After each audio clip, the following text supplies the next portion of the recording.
Jacqueline Fernandes पिछले कुछ वक्त से अपने काम से कम और कंट्रोवर्सी की वजह से ज्यादा सुर्खियों में बनी हुई है। एक्ट्रेस का नाम जब से ठग सुकेश चंद्रशेखर से जुड़ा है, उनकी मुश्किलें खत्म होने का नाम नहीं ले रही। 200 करोड़ की मनी लॉन्ड्रिंग मामले में जैकलीन ऐसी फंसी कि उनकी पर्सनल और प्रोफेशनल लाइफ बुरी तरह से बर्बाद हो गई।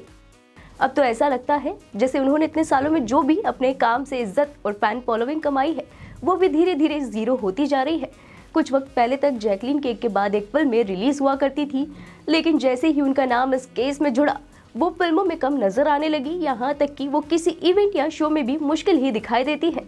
बात अगर सोशल मीडिया की करें तो वहाँ भी एक्ट्रेस अब उतनी एक्टिव नहीं है जितनी पहले हुआ करती थी।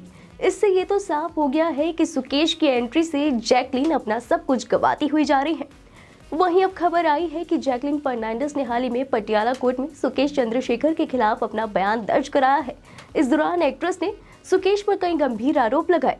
जैकलीन ने कहा कि सुकेश ने उनके इमोशंस के साथ खेला है और उनके करियर को बर्बाद कर दिया। इतना ही नहीं, उनका कहना है कि सुकेश ने उन्हें बेवकूफ़ बनाया। उन्हें सुकेश का असली नाम तक पता नहीं था। दरअसल कोर्ट में पेशी के दौरान जैकलीन ने दावा किया कि उन्हें बताया गया था कि सुकेश चंद्रशेखर सरकारी अधिकारी है। पिंकी ईरानी ने जैकलीन के मेकअप आर्टिस्ट को यकीन दिलाया कि वो होम मिनिस्ट्री के अधिकारी हैं। इसके अलावा सुकेश ने खुद को सन टीवी का मालिक और जयललिता को अपनी आंटी बताया था। एक्ट्रेस ने आगे कहा कि सुकेश ने कहा था कि वो मेरा बहुत बड़ा फैन है और साउथ इंडियन फिल्मों में मेरे साथ काम करना चाहता है। सन टीवी का मालिक होने के नाते उसके पास कई प्रोजेक्ट्स हैं। हम दोनों को साथ में काम करना चाहिए।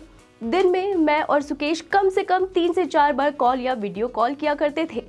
वो मेरे शूट पर जाने से पहले दिन में और कभी कभी रात में भी कॉल किया करता था, लेकिन मुझे नहीं पता था कि वो जेल से बात करता है। किसी कोने में वो कॉल किया करता था, बैकग्राउंड में सोफा और पर्दा भी दिखाई देता था। जैकलीन ने कहा, सुकेश और पिंकी हमेशा मुझे धोखा देने का इरादा रखते थे। मुझे शेखर ने बेवकूफ़ बनाया था। मुझे बाद में शेखर के क्रिमिनल बैकग्राउंड के बारे में पता चला। मुझे पता चला कि उसका असली नाम सुकेश है। पिंकी को सुकेश के क्रिमिनल बैकग्राउंड और हर चीज़ के बारे में पता था, लेकिन उसने कभी भी कुछ भी खुलासा नहीं किया। जैकलीन ने यह भी कबूला कि जब उन्हें केरल जाना था तो सुकेश ने उन्हें अपना प्राइवेट जेट इस्तेमाल करने के लिए कहा था। सुकेश ने केरल में जैकलीन के लिए एक हेलीकॉप्टर राइड भी ऑर्गेनाइज की।